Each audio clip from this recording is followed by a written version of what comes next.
I love Woody Woodpecker! I've decided to go against my review schedule for the time being, since apparently I have a deadline for when this review needs to be up. So just in case anyone is interested, Teen Titans The Judas Contract is up next, then I'll be covering Clerks Uncensored, and then I'll be taking some time off from my review schedule to tackle a project regarding Game of Thrones. For now, we're tackling Woody Woodpecker the movie. Who you calling crazy? Oh god, here we go. Now, watching this wasn't completely painful, since this time around I didn't actually pay money to watch this movie. No, I didn't pirate it. In fact, I got the digital copy from a YouTube friend named Angry J Sponge, who was pretty much memeing the fuck out of it ever since we mentioned its existence on a podcast that we were on with another YouTuber named World of Melly. Like Woody Woodpecker. Oh god, we're not gonna talk about that.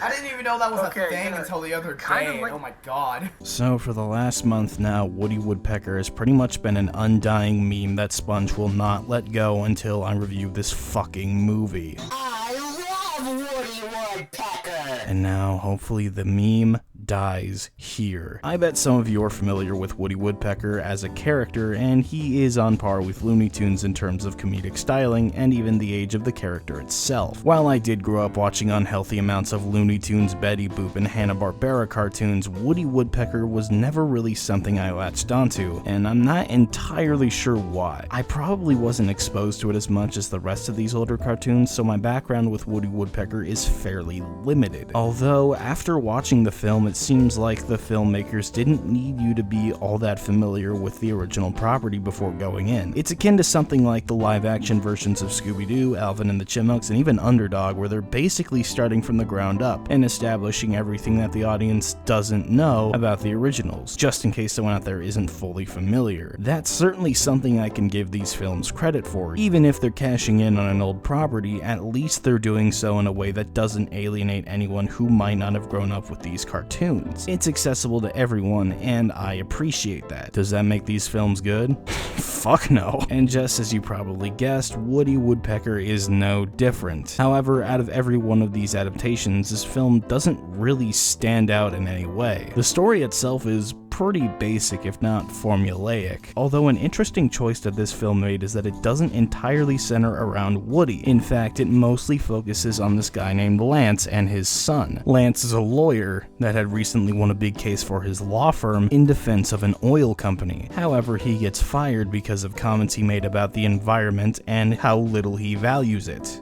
Another thing, since when do we need to be so overly concerned with the rights of wildlife? Wildlife don't vote.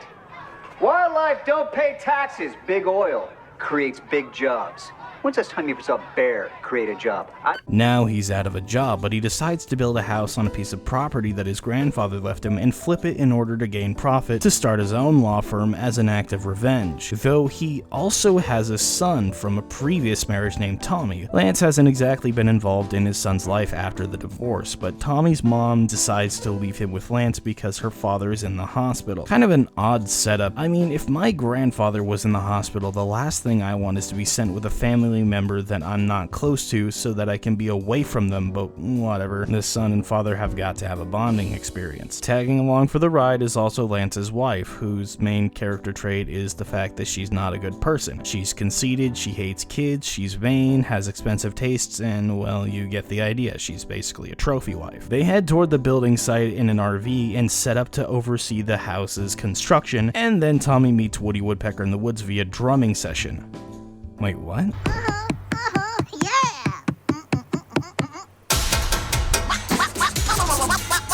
Oh, well, okay. At this point, Woody's only hanging around to mooch food off of everyone while he fucks around with Lance and his wife. He leaves Tommy alone because, well, of course, Tommy's the one giving him food. However, he doesn't just mess around with Lance and his wife. This also escalates him to messing with the construction workers while they're doing their job, as he figures out that they're trying to build a house in his neighborhood. On the side, Tommy decides to go hang around town and then finds himself in a guitar shop where he meets a girl that invites him to join her band. Woody tags along and starts to bond with Tommy so he can take a break from his long year-long streak of attempted murder. I'm not even kidding, he causes someone to electrocute violently, and he pours cement in Lance's sunroof while him and his wife are inside of it, and then he causes a gas explosion in the RV while Trophy Wife is still inside, directly in front of the oven. Though somehow they all end up surviving this, and then she leaves Lance, not surprisingly. I mean, movies that try to chase out the people who are trying to ruin the environment tend to do this in a bit more of a, I don't know, goofier way. I feel like this is a bit extreme for something like this, but I don't know, that could just be me. Afterwards, Tommy and Lance begin to bond a little more, though Lance still wants to get rid of Woody, so he goes to hire 2 redneck pest control workers to take care of it. These 2 were in a few scenes before this point, but they weren't super important. Really, the only thing they did was try to hunt Woody, and it just introduced the fact that they're taxidermists. The most they add is the fact that they discovered that Woody Woodpecker's species is worth $500,000 if they end up catching him. So, of course, they take the job. Tommy and his friends discover the redneck's hideout one day and find all of the stuffed animals and even a little owl. This scene mostly just exists for later and for just plot convenience. The rednecks fail to capture Woody, so Lance takes some advice from one of the wildlife rangers, and he decides to win over Woody with bribery. If he continues to give Woody food, Woody doesn't wreck the house and they can coexist peacefully, and Woody of course accepts this. The plan works and the house is finally finished. After a festival where Lance starts to bond more with his son and even Woody, he starts to take more of a liking to him. Though after the festival, Woody returns to the house and accidentally sets it on fire. Lance promptly destroys Woody's home and hands him over to the rednecks, and then Tommy decides to go rescue Woody on his own since he knows that these rednecks are going to kill and stuff him. They get caught after discovering that the rednecks are trying to sell Woody to the overseas investors, though Lance goes to the house to reconsider giving up Woody. However, he discovers that these guys locked his kid up in a cage, and then they lock him up in a cage, along with the park ranger. Lance then tips his cage over to get Woody out, and then he kicks some redneck ass. The rednecks turn themselves in, and then Lance decides to build his new home later on top of rebuilding Woody his own new home. Woody calls Lance, Tommy, and the park ranger his family, and then the movie ends. Yeah, not the most amazing story. It's about on par with any straight-to-DVD release you'll find, but it's not terrible. It's certainly serviceable. It's just there's other areas in this film that get a bit more annoying, like the humor. The humor is really, really bad. Well, except for one joke that actually got a laugh out of me.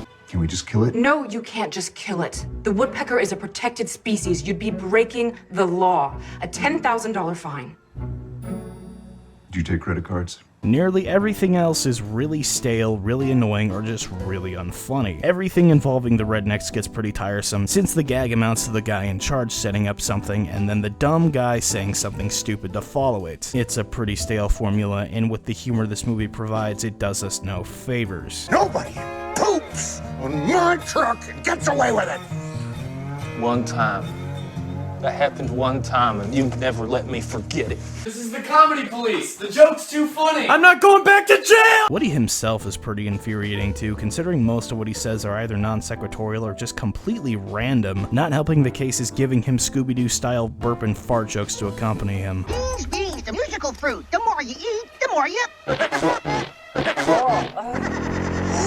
There's also some very strange humor regarding Woody taking shits on people, though his poop is pure white, so it just looks really awkward. Like when this guy's ice cream is topped with a big fat woodpecker bukkake. That was certainly fun to watch. Although he seems to be enjoying it, so I guess I can't really judge there. I guess this isn't very surprising considering that these films mostly appeal to children, but it's still very weird to see regardless. I guess as far as the animation goes on Woody, it's fine. He looks a little odd and some of his animations are very uncomfortable to watch, but it's technically good. It looks about as good as what you'd expect this film to have. The acting quality is pretty inconsistent. I mean, Lance and his wife were fine. In fact, Lance was probably the best character as far as performance is concerned. The wife was believably awful, as you would probably expect it to be. There were some kid actors that were, well, kid actors. Not really much you can expect from them. The rednecks might be the worst part about this film. I mean, they fulfilled their job just fine. They're supposed to be a group of dumb rednecks, but their delivery seems off in some areas. I can't really explain it, but I'll show a clip. If any of you little runts come back here again, bad things are gonna happen. Now, all of you, get out of here. I mean, they're playing exactly what they're supposed to be playing, but the way they deliver their lines and behave just seems a little off. It could be a poor approach to exaggeration or something, but I just don't know.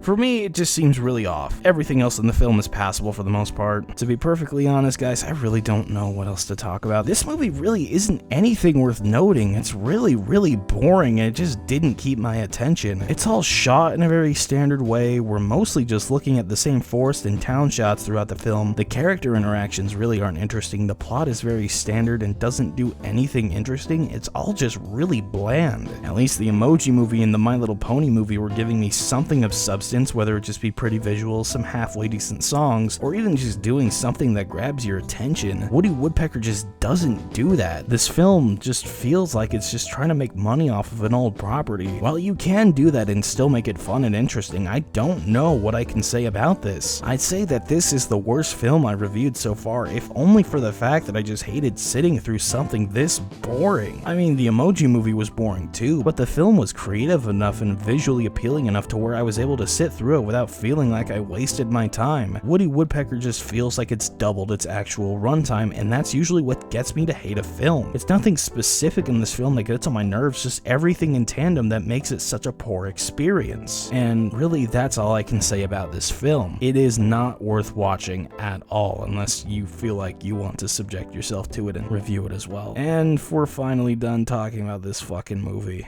I'll see you guys next time when we look over Teen Titans: The Judas Contract, which should be much, much better.